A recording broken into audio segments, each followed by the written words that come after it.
On today's podcast, I'll be speaking with former students and now full-time comedians Johnnie W and Brian Bates. We'll talk about performing outdoor gigs, parking lot gigs, virtual gigs, and opening for Nate Bargatze at drive-in theaters.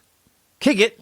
Welcome to the School of Laughs podcast, brought to you by schooloflaughs.com. Whether you're an aspiring comedian, a part-time pro, or a speaker who wants to become funnier, this is the podcast for you. We'll break down tools, tips, and techniques to help you get bigger, better, and more bookable. And now, here's the show.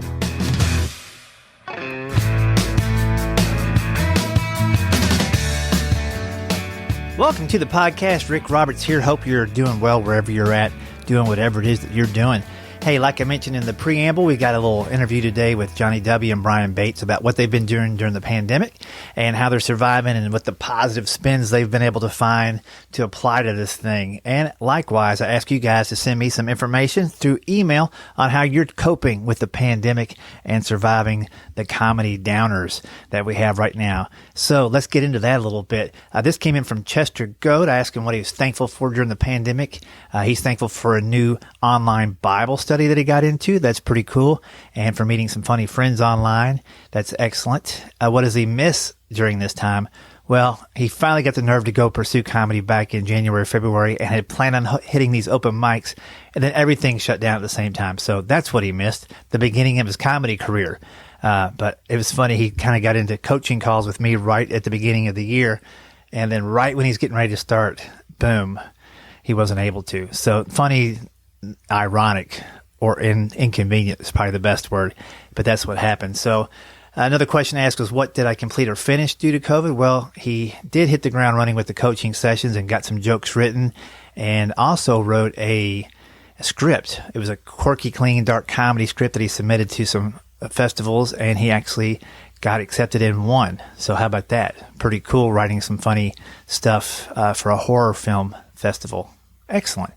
And then the final question I asked was, what do you want from this comedy podcast moving forward? Because it's your podcast. I'm just hosting it and guiding it along.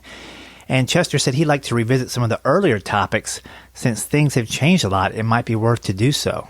I like that. I'm going to go back and dig into those early topics and see if there's a different take on those things now. I'm certain there's going to be some that have a new perspective, so I'll do that. He would like to maybe connect more of the podcast listeners with some seasoned folks. So maybe like a triple interview where it's me, a newer comic, and maybe one of my friends or older comics, and kind of integrate the three comics, a new, old, and me in the middle. I'm probably the oldest into the episode. So that might be kind of pretty cool. And then maybe doing some online writing during an episode to hear what the insight is on that. All those things are great suggestions, and I'll check into those, Chester, and make sure that they're in the first quarter of 2021 School of Laughs podcast. Another response came in from Brian Kahatsu out there in Phoenix, Arizona. And he mentions that he's a big fan of the podcast. He always listens to it. It never disappoints, likes the interviews. So keep doing that and follow your gut. One request that Brian had was to dig in a little more into social media and how that can incorporate into your comedy career and marketing. And I'm with you on that. I am starting to slow down like an old dude, trying to figure out whether I should cross the street or wait for all the cars to go home and go across at 3 a.m. That's the way I look at social media right now. A lot of traffic, not sure what's going on or which direction I should go in. I'll dig into that. I'll see if I can get us some expert interviews on that. And then what is he thankful for during the pandemic? Well, he's got high school kids, senior and a sophomore. So I know that's different, but it's also a time when, hey, they're going to be moving on pretty soon. So he's thankful for the extra time with them. And then some things he did during the early stages was declutter his computer and back up his hard drives, all that kind of stuff, as well as exercising, losing weight, and improving his overall health. So lots of good stuff going on there for Brian Kahatsu. Aaron Sorrells checked in as well. He does these backpacking things where instead of taking a tent, he takes a hammock and sleeps in that as he goes. That's pretty cool. Good way to get outside, have a little bit of fun. So all those are things people are doing during the pandemic to get them through and still focus on their comedy. I'll be sharing a little bit more of what we did in the podcast with Johnnie W and Brian Bates here in just a second. You'll hear how we kind of coped with the downtime and got through things. All right, let's go ahead and get into this one. drive-ins, virtual gigs, outdoor gigs. Oh, my. Well, how we doing, fellas? Brian, how's it going over there? It's going great. I'm glad to be here. Good to see you 6.5 feet away. We are, yeah, we're exceeding the Johnny, you can't CDC talk recommendations. Yet. You're not supposed to talk yet. No. How's it going, Johnny? Good. Sorry, I didn't know the rules. That's all right. I've had a chance to catch up with Johnny a little bit the past couple of months, more than Brian. You've been out and about. Johnny's been out in different places, but when he's back, we tend to go bike riding together. So yeah. I'm going to start over here and work my way around the horn. I know that of the three of us, you did the most clubs, and here we are in 2020, and we got that shut down pretty quick and then phased in and out in different ways. But you also did something that the other two of us hadn't got a chance to do, were the drive-in shows. Yeah. And so for people that don't know, tell them who you work with, how you guys met, but then just still kind of how those drive-in shows go, because I'm curious. Yeah. So when everything shut down and then it became obvious it was going to be shut down for the foreseeable future, I've been traveling with Nate Bargatze and have done that for some time, opening for Nate, and he's doing theaters, and theaters are probably going to be the last thing that comes back in full capacity for certain. So he started doing these drive-in theaters, and first person I heard of doing it was Jim Gaffigan, and then I know Bert Kreischer's done some, and Hannibal Buress, and then for about 5 weeks this fall, Nate started doing these drive-in theaters all across the country, and he took me out with him, and it was fun. He was working on his next Netflix special, which will be coming out early next year, and that's his way to doing it. So I didn't know what to expect. I think it went better than I expected because I had low expectations. I'd already heard some horror stories. What was your fear? Just that if everyone's sitting in their car, you're not going to hear any laughter.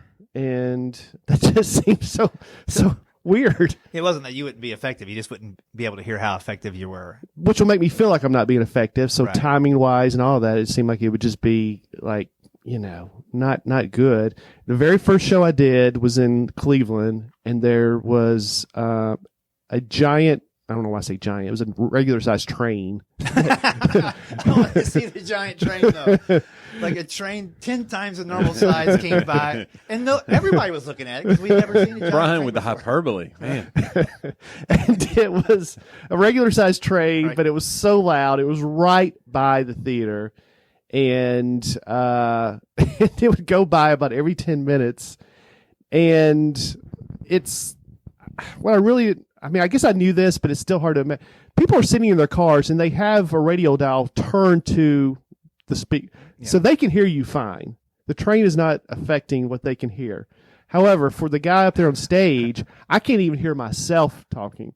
So it looked like one of those scenes in a movie where the guy all of a sudden starts going on a profanity lace rant, but you can't hear anything because of this loud. I mean, I can't hear myself. And right when I say my punchline, like the train finishes and goes by, and I have no idea whether or not. But there was trains, there was weather, there was a few times it was raining, and you're out there in the rain, drizzling, and you can't see anything because it's just darkness. It was getting cold by the end, right? It was getting very cold out there in my hat and my gloves and my coat bundled up on stage. You can't feel your fingers. And then some of these drive-ins. And that was in July, just to let you know about Cleveland. The river's on fire. The river's on fire. LeBron's leaving. It's a terrible time. And we've all probably done sports bars where they leave the TVs on in the back. I was at a drive-in, and they had other screens. They were playing E.T. on the other screen. Well, they were playing. They were playing Punchline on the other screen. It was The Nightmare Before Christmas. I remember that, and something else. And I'm up there on stage watching movies, on the screen way behind. That'd be great if they're showing a Kevin Hart special, and you can see it, and it's got closed captions. So you're just doing Kevin Hart's jokes, but you're giving the audience the same time to respond as he does. It's my and the interpretation of Kevin Hart. What's going on? They can watch him but hear your voice. Yeah, that actually might be a better way to do it, like a Mystery Science Theater type thing. Yeah. So you have the screen going with a different act, but you're doing the jokes. When I tell Brian's bits to other people, I make fun of him halfway through, for sure. And he uses my voice to do it. It's very complex. So this was how long into the tour when this one happened? I did it 3 weeks out of the 5. It was like 3 weeks in October. Gosh, so it was that cold in October already. Yeah. Like the last, the coldest was in Kansas City, and it was, I mean, so cold up there on stage. So like when that's going on, you're obviously on stage. The nearest cars are, I mean, I'm sure it varies depending on the situation. Yeah. People do pay for premium parking. They pay extra to be closer to a comic they're still far away from, correct? In some situations? I don't know. Like the VIP. I guess so. I honestly don't know. I guess that makes sense. I didn't know if it was just whoever gets there first and gets pulled up there, or they pay ahead. But what ends up happening is the honking and light flashing becomes the applause. So if they really like something. Yeah. So at first it seemed like it would be really annoying. Like that's the last thing you want. But then we realized, it's kind of a way to measure your. So then the MC started telling people about it, and so they would know. So you'd be up there on stage, and they're honking and flashing their lights, and it's weird, but it kind of effective. It kind of helped you realize, kind of keep your timing down a little bit. Yeah. Yeah, I don't know how I would do in that situation. How do you think you'd do, Johnny? Because you I don't know. You expect a lot of the audience. Well, I'm low energy. Nate's very low energy too, but I would say I'm pretty low energy other than when I use music in my show some, but I don't move around a lot. I don't like prowl the stage. I stand still. So yeah, I'm looking for that response and the timing. My timing, I feel like might be thrown off. Like what Brian was saying, like if you're like comedy is, I always say to people who don't know a lot about comedy that like confidence is comedy. Like it's everything. So when I started out, I would just pretend to have confidence. I'd do an impression of a confident person. Right. And then as you start doing okay, your confidence becomes real. But then it could all be stripped away. One show, everybody knows if you do comedy, your confidence is only as good as your last show. Yeah. I hate when you do like a 3-day run and the last show is the worst one. Now you have to live with that taste in your mouth on the flight home or the trip home until you get back on stage again. You're thinking of that show. So that's what I would be afraid of is like your confidence starts to slip if you're not getting the type feedback you're used to. Yeah. Especially if you're trying out new material, because how are you supposed to get usable data? So it would be a challenge. It's not that I wouldn't do it or I wouldn't take the opportunity like Brian did. Like, yeah, you're going to go out with somebody like Nate, go do it. But yeah, to think it up, be like, it'd be great. Let's go to a drive-in. It would be, man, I would have to be really bored and need the money. As the comic or the audience member? The comic. Yeah, no, yeah, the audience member. Hopefully they had a good, I wonder what their experience was. I mean, did you have people who, I wonder what the comments were on like a Facebook post. Like, did it come back and say 50-50? Yeah, this was good, but I don't know if it was worth it. I wonder what their real experience was compared to a theater show. Yeah, I don't know. I mean, the ones I read were all positive, but they're not cheap tickets. No, because that's the other thing with this is to be of benefit to anybody. For anybody to actually make money when it's done, it has to be pretty high, but you still can only, even in a drive-in, you have to have like every other car space open and these kinds of things. So that's been the real tricky thing for anybody that's trying to actually make money during this pandemic is the tickets are so high that it doesn't. Yeah. So there's a lot more pressure on a show that can't be as good as it normally is because the situation's different. Yeah. We did one show that was during the late afternoon and it was a perfect weather. It was in, I think this was in Houston. And we really thought it was going to be the best show of the whole trip. And I got up there and I mean, they just weren't into it. And it was kind of that way for everybody.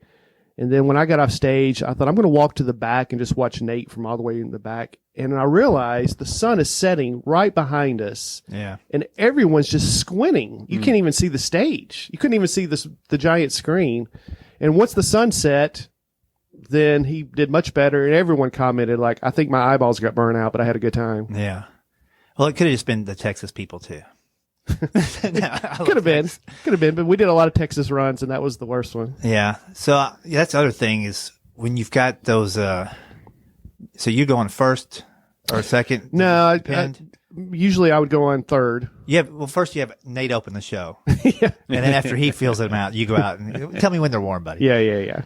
So, but there was 2 or 3 comics on this one instead of just you and Nate. Yeah. There was MC and there was Aaron Weber. Then there was myself and then Nate. And for those of you guys that don't know Aaron Weber, he's the one that created the grill, and he's living off of that. Doing okay for himself. So that's interesting. So would you, in other shows, go back and kind of watch from the back, or like when you were done with your set, Depending on the weather, would you go inside somewhere and warm up and just kind of wait for it to be over? I would usually Sit on go the bus? inside to warm up, but we could dial the radio in the bus and listen to it on the bus and on stage. So that was kind of, nice. And on the bus, was it a little bit tricky with more? Did everybody ride on the bus together the whole time? So you had enough bunks. It's tricky for Brian. We could probably do a whole episode on that because you guys have both done tour buses. Maybe we'll push that off to a different one. But everybody felt safe enough, and I mean, you can't really crack the windows on a bus. No, I mean you can not while you're driving, Right. no.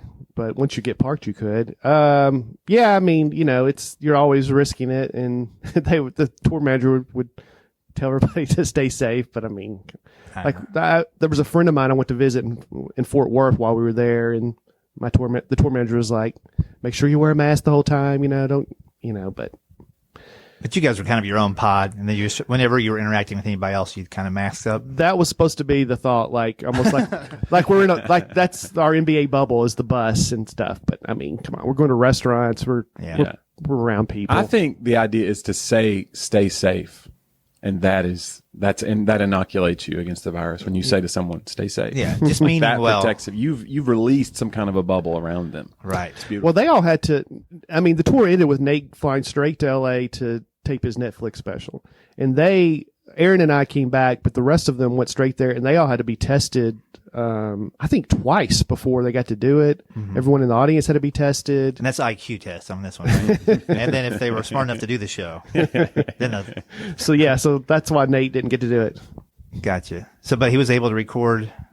Nate was able to record his special. Yeah, I was making a joke about his IQ, but well, he'd be the first one to say, "I'm the dumbest guy in the room." Yeah.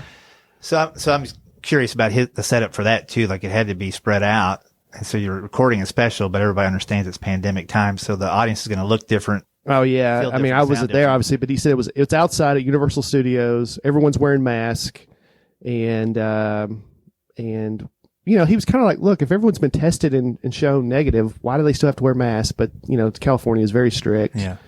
And did the Velociraptors come out from Jurassic Park at any point, like coming around the corner? Studio lot, yeah. Well, he did say, I think it's okay because he told this on his podcast that he did 2 sets that night, and the first one was supposed to be an hour. Obviously, it was 43 minutes because everyone's wearing masks, and he just said it was just the timing was just way off. Mm-hmm. He got off stage. He's like, "Oh my goodness! Like this has been running an hour the whole time." But then the second one, he got his timing down better and just, it was right at an hour. Oh, that's great. Yeah. That's great. Like 17 minutes. That's a lot of time. It's a fourth. That is a lot. Man. Well, I wonder if it's like people's laughs cut off quicker if they're in a mask and they had to get used to the rhythm too. And yeah. It's hard to build that wave. Like you start from zero almost every joke. If people are aware of something sensory around them, they're less comfortable. It's strange. Well, I mean, the term laughter is contagious is true. Like if you don't, if the room is tight, everybody starts noticing it's tight. And then even if something's really funny, they pull back from laughing because they're going to stand out as the audience member who's laughing harder than everybody else. Mm-hmm. Yeah. And I would say too, I was thinking when you're talking about the drive-in stuff, that the crowd you went with and whoever's in your car kind of makes or breaks that too. Like if you got 5 people in your car and they're all having a good time, then that experience is probably way better than the person that came there by themselves and sitting in the car by themselves. Yeah. You know what I mean? Because you have all these individual audiences, kind of little pods. Yeah. Yeah. Everyone I saw was like in a big group in the car, but I guess that could have been some individuals there. So are there any plans next summer to do like swim up shows at a pool where they put the little screen at the end? Look, who knows, man? I've underestimated this pandemic from the get-go, so now I'm trying to overestimate it. Yeah. Well, I'm not the official pandemic spokesperson, but from what I've heard from some pretty high sources, some of the big concert promoters are getting information that by March, April of next year, May at the latest, that they expect the vaccines to be kicking in, herd immunity. And so they're kind of holding off putting big events together till May, June, July, but they're figuring full steam ahead at that point.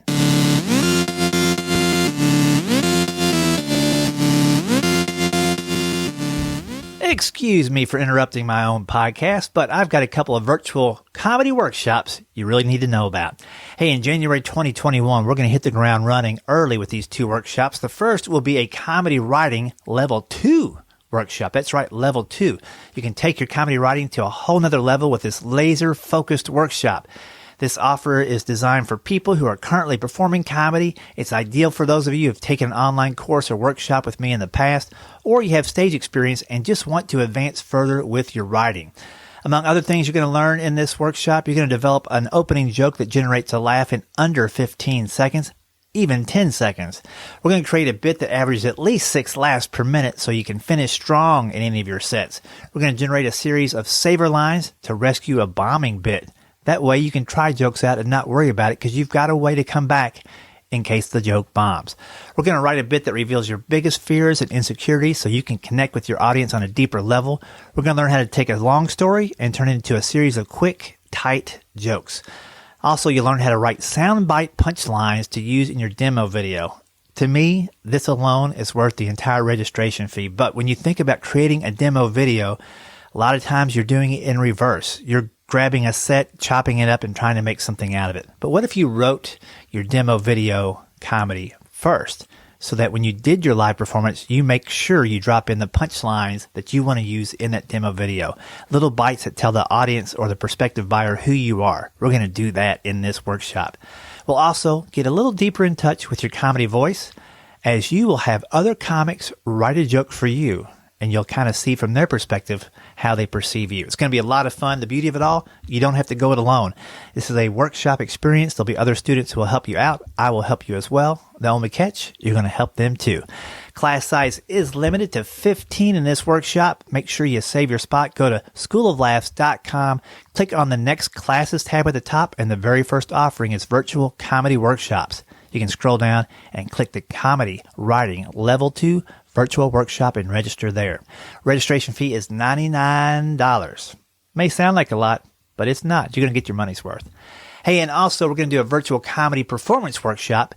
Did one of these here recently, had a ton of fun with that, and we're going to do another one. So even if you took the previous one, you can get in on this, but also if you've never taken one, you can get in on this. What we're going to do in this workshop is you're going to prepare a 3-minute set each week. You'll perform it through the Zoom, through the old computer, and get feedback from myself and other students. And specifically, we're going to work on editing your setups and getting to the point so you can come out with a bang, get to your first joke and all of your punchlines much quicker. I'm going to help you rephrase, retool your premises, get them more defined, avoid split premises, which a lot of comics don't know they have that problem. We're going to address that and get one direction so you can have a misdirection. We're going to understand set construction so you can put together a set that benefits you and the audience, lets the audience know about you as you proceed so you don't hit them with too much too quickly out of the gate. They kind of warm up to you throughout your set. We'll also experiment with act-outs, impressions. We'll learn how to finish our set on time so that we never go over and we do exactly what we need to do when we hit the stage, and develop a 3-minute set that really pops. Each week you can bring another 3 minutes, a different 3 minutes to the table, or you can retool that first set a few times over. It's up to you. It's your time. Class size limited to 10 students on that. Again, you can reserve your spot by going to schooloflaughs.com, click the next classes tab at the top, and click the first link underneath in the menu, Virtual Comedy Workshops. Thanks a lot. Now let's get back to the episode. Yeah. So we'll see what happens, but there's 3 vaccines, 2 cleared, and the third AstraZeneca just came out the other day. It's a cheaper double shot one that includes a monkey virus, but it's being cleared. And the second dose makes it 90-something% effective as well. Yeah, and they said it can just be refrigerated in regular refrigerators. So that's the hard thing about the other two is like they were trying to figure out how they're going to have all this dry ice.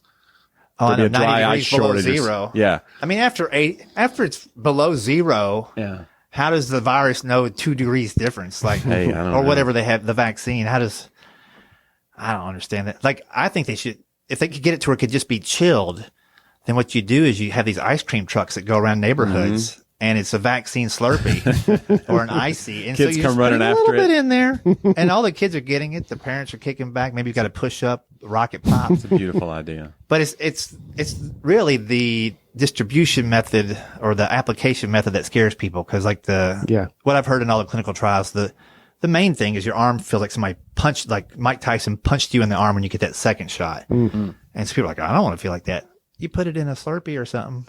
you know, Still on this. 7-Eleven. Now it's like Mike Tyson punched you in the throat. Yeah. Or you put it in your ear and then somebody licks it off and then bites it.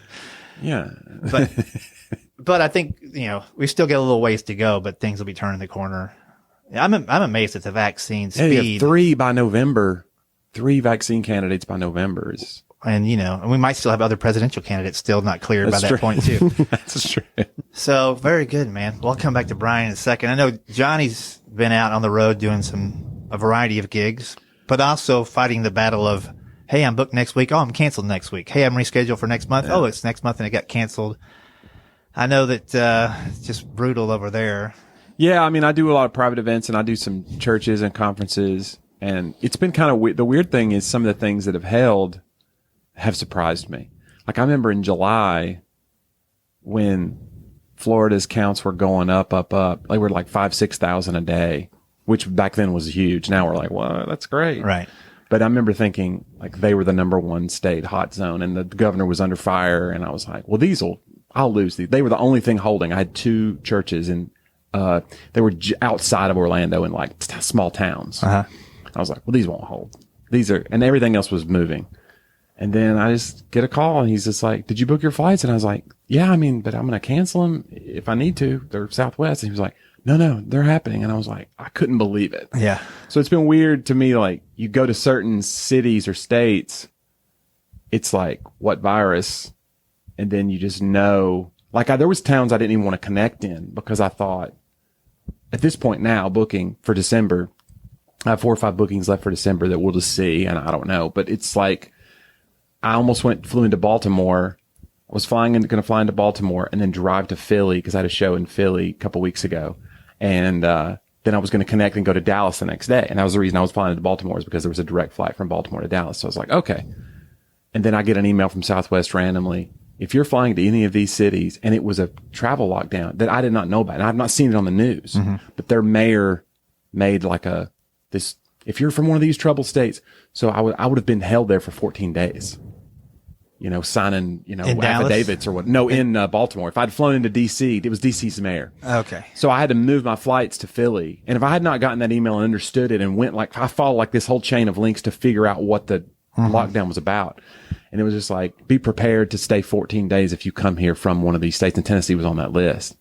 And I was like, I wonder how many people are just going to fly into that airport. And then like, and who knows if they can really make you do it. Right. And then you're just that person that whatever you're violating I don't know how it works, but that new math of like figuring out where you're routing and like, it's almost dumb because I'm not a political person. Like I don't consider myself a political person.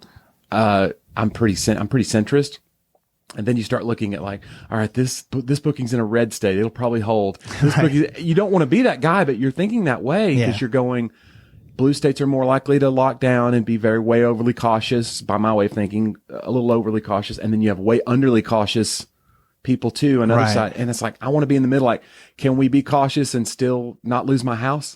Yeah. Well, and it's almost like you're coming from a red state. So that was the situation with Baltimore. It wasn't that Baltimore had a problem. It's that they viewed Tennessee as a threat. Right. Yeah. So you're going to be a threat to any blue state you go to. I guess. And the red ones, you get the secret handshake. That's right. And I just want to do my job, and I'm fine with like wearing a mask all day and then go on stage and there is distance and everything. I just think if we can find a way to do shows safely, I want to do them. And if we get to the point where we decide we can't, then I want to see the information on that. But it's like, yeah, I have people. It's weird when you look at your social media. If you have people on every side of it, you have these conspiracy theorists that are crazy. I feel like they're just insane. And then you have people going, well, why can't we ever ask a question about some of this data? And I do see that side of it too. I used to. I've deleted all those people though. I only have people now that I agree with. And I'm starting to find faults with them as well. That's good. That's good. Well, it is so tricky. The one good thing I think out of this is when you're getting paid out now, nobody is shocked if you ask for a recount.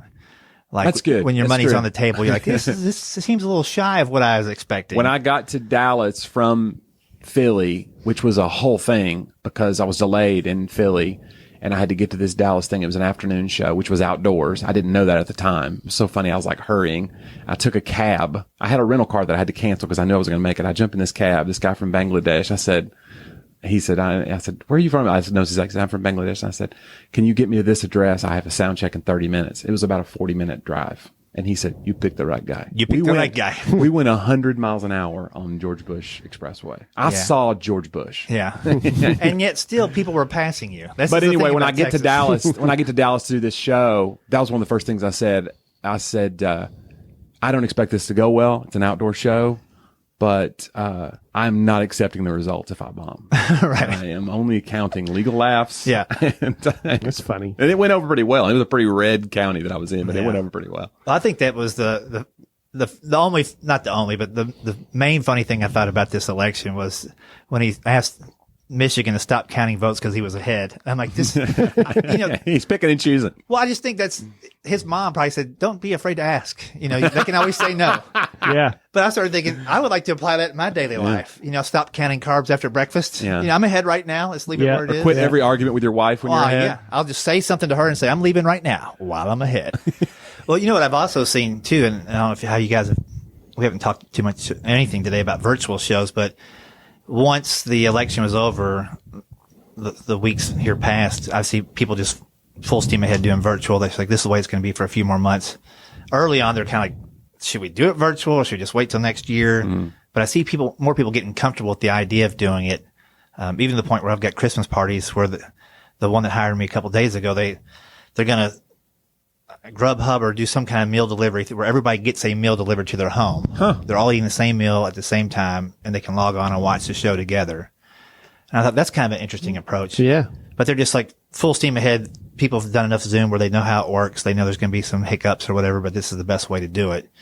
Did you guys see like an increase here recently of just more virtual requests than in person?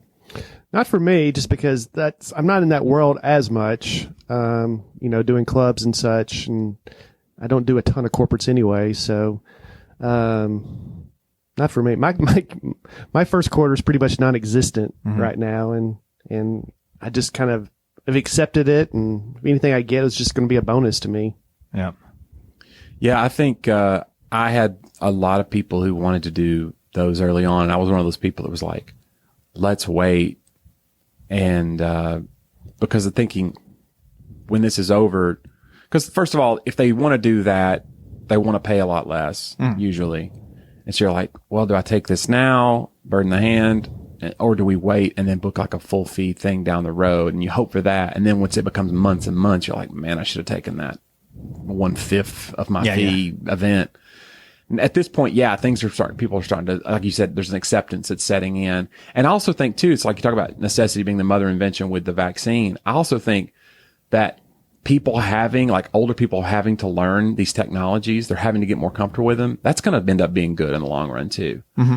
Because I think, well, it'll be weird because I know some companies are just like, we don't even know why we had so many people in cubicles here. They're just sending everybody home. Oh, if you've got a business model where you can move into a big vacant office buildings, and you've been waiting, the hardest job in America is going to be leasing those things out once this thing is back to normal. I mean, 100%. You're tiny fabricated walls between you that don't do anything, and you're just like. And with just the fact that everybody knows that you can work from home and be effective now. Yeah. And then the time my wife she's been working remote since March, and she saves 90 minutes to 2 hours just driving downtown and back. And I will say, me working from home, I have not been more effective. Well, me being at home has not helped anybody in my home be more effective. But I will say that I admire you guys for doing some things this past year that have made yourself better. First of all, as I said earlier, I really underestimated the pandemic. The length of it. Yeah. When it hit in March, and my January, February was great, and 2020 was definitely going to be on pace to be my best year. Yeah. And then it hit in March, but my April was kind of slow. So in my mind, I was like, you know what? It's okay. If it's going to have to happen, my April was pretty slow anyway. So get through that, and then we'll just get back to these shows in May. And I continually underestimated. And then when things kind of started opening back up for me in June, I was like, okay, that lasted longer than I thought, but now we're back to going. And obviously I've underestimated the whole time. But you guys, we were waiting the paintings, but then you started running and then biking, and you've kind of taken on this new health habit. Johnny started running, and And I just sat at home and got fatter. So I admire you guys for doing things to improve your life. The positive of that is that I started noticing Nashville. Like, I had never been to Shelby Bottoms Park before, ever. I've lived here for 20 years. I lived at Stewart's Ferry Apartments when I first moved here, and that connects to the Greenway, and I never even knew that. There's a mountain bike course that's right there at Chute Spring. It's right next to my house that I've never even knew about. And that was sitting there for the past 10 years that I've been out here in this neck of the woods. So, and the other thing too, like, there's a few things that I wouldn't call them side effects, but just things that can currently happen when you're doing that. Is I'm a big snacker. So if you're riding on the bike, a 100-mile bike ride took me 6 hours and 23 minutes. Well, that's 6 hours and 23 minutes where I'm not eating fudge. I'm not sitting there or any of that stuff or soda. And so you're not doing bad things. You're doing good things, but it's taking all your reserves when you do it. That will preach. I'm telling you what, bro. That's a sermon. There's a sermon there. Well, and that's the other. You're doing the good things. You don't have time to do the bad things. Stand with us. Can you bow your heads? You don't have to just make eye contact with me. You don't have to look at anybody else in the room. But if this masks is you, up, everybody, right please. Well, and we were joking about it the other day too, because you were saying that you had material that worked in your new presentation or whatever from the bike, and I go, now all that crap you've been spending all thousands of dollars on your bike, Gary, it's all tax deductible now because it's in the act. Yeah, I mean, I could probably write off my bike purchase. Yeah, that's what I used to do. I used to have a joke about how, like, because there's a bunch, I go to some churches where there's a lot of bikers. They have a biker community, like motorcycles, and I'll be like, yeah, I got a hog because I've had a scooter. Like a big scooter for a while. And I'll show a picture of me on the scooter and they'll get a big laugh. And I'll go, I don't care if you laugh at that because now it's a write-off. Yeah. It's in the show. Well, we could use it's weird. No, but like I was just kind of starting to organize my tax information for the year the other morning. And I have like no receipts from April, May, June, or July. Yeah. Like literally 6 pieces of paper. Yeah. And 2 are from like when we met and went out to have lunch after or something. So that aspect will take a lot less time this year to put together. My accountant's not going to earn his money this year. He'll be like, this is it. I'm like, yeah, this is it. You just figure out how to make that loan pay off or whatever. But yeah, like you said, early this year, January, February, even the first 2 weeks of March was gangbusters. And that luckily was the case. And I'll say this too, like God has provided in an enormous way for me this year where I didn't have to stress out about the money. It's amazing how there was a day, it was like a Thursday, like 2 months in. And I just had that passing thought of, should I decrease my tithing because I'm earning 0 right now? And I'm like, nah, I don't think so. We've got some money saved up, and tithing's important because there's people that are in more of a predicament than I am at this point. And those tithings, your church is helping more people in a lot of different ways. And like the next day, God kind of stepped in with the financial thing that I did not expect at all. And it was just proof that, I think just doing the right things is always the way to go. Not because you expect that payoff, but just because you can. And so that was a big load off. Thanks for making me feel good about decreasing my tithing, Rick. Yeah. Well, I'm not saying, but I had the same thought. Bates canceled his auto draft the day of. And I'm not saying that because I kept tithing, God paid off, because I don't think that's the way God works. But I just think that at the time where I was thinking about it, He reminded me that He's always awesome. Yeah. Yeah, I think that, I think it's one of the danger of like politics seeping into our lifestyle so much now in the last, 4, 5, 6 years. It's like, we start to see things on a spiritual level as transactional because our politicians are also transactional. You do for me, I'll do for you. You vote for me, I'll give you this thing. Right. It's like we start thinking of God that way. It's so dangerous. So, yeah. Again, I keep going back to really underestimating this pandemic, but there's people who's reinvented themselves during this pandemic or just find creative ways to make things going. Dustin Nickerson doing those backyard shows all across the country. I admire him for doing that. I know you did one with him in Clarksville. So yeah, and he's done a lot, and I admire him for finding creative ways to do that. There's people who have created web series or things like that, like Sarah Cooper, who's already had a Netflix special. She hadn't done any of this Trump impersonation until after the pandemic started, and now she's a huge star. If I had to do it over, I would have started something more consistently on social media and maybe stuck with it because I've done some stuff, made some videos and things like that with my wife and things like that. Oh, yeah. The 3 Brians is my favorite. That's great. If that's somewhere I can link to it, I'll link to it. Okay. But so in a nutshell, Brian grows out his facial hair and does a take where he's got it all, and another take where he's just got the mustache, and then another take where it's all shaved off. Is that right? Yeah, goatee, mustache, and shaved off, and it's Future Brian. Very smart. Yeah. So you're interacting, warning yourself about the pandemic, right? Yeah. Future Brian was way off because, again, I was way off. But it's there are creative solutions. If it doesn't generate money, it's now or whatever. I think it's still worth pursuing because you're learning new skills as you go. Like in here, this backdrop looks totally real on video with the lighting and everything. Yeah. I mean, I can't explain how they do it, but it's 3-dimensional when you look at it. And I've been able to stream live shows from in here to different groups. And they're always like, man, are you downtown Nashville in an old building? I'm like, no, let me turn the camera around. I'm like, I'm in an office, on the second floor. Well, who knows what 2021 has in store. I kind of feel like the second half of the year should be pretty back to normal. Not giving advice to anybody out there listening, but if you have an event that you could do in the fall versus the spring, I think there's less chance of moving it. If it's in the fall, spring might still have to be pushed back. Who knows? Thanks, guys, for coming in today. Thank you. Hope you enjoyed the talk with Johnnie W. and Brian Bates, both former students, both full-time comedians, proud of that fact, and they both really go at it the right way with intensity, and they continue to write and generate material to go along with their developed stage skills. So always good to see the fellas. Hope you got something out of that episode. If nothing else, a little encouragement in this year of the pandemic. Don't forget, we got the virtual comedy workshops coming up in January. The dates, all the information at schooloflaughs.com underneath next classes and virtual comedy workshops. Click on the tab. You'll be able to register there. Registration fee is $99 for either class. Both classes meet 3 times, and they meet on Mondays and Wednesdays. The virtual comedy writing class, Mondays, January 4, 11, and 18 from 7 to 9 p.m. Central. And the comedy performance workshop, Wednesdays, January 6, 13, and 20 from 7 to 9 p.m. Central. And the registration fee for each is $99. Thanks again to our podcast supporter through Patreon, Derek Tennant. Derek, hope your 14 sleeves are all on at the same time. We got snow here in Nashville. Hope you're staying warm and safe wherever you are, buddy. That's it. Take care. Thank you. And stay. Thanks for listening to the School of Laughs podcast. If you'd like to hear more School of Laughs podcasts, you can find them on iTunes and Stitcher.com. And don't forget to subscribe and leave a review.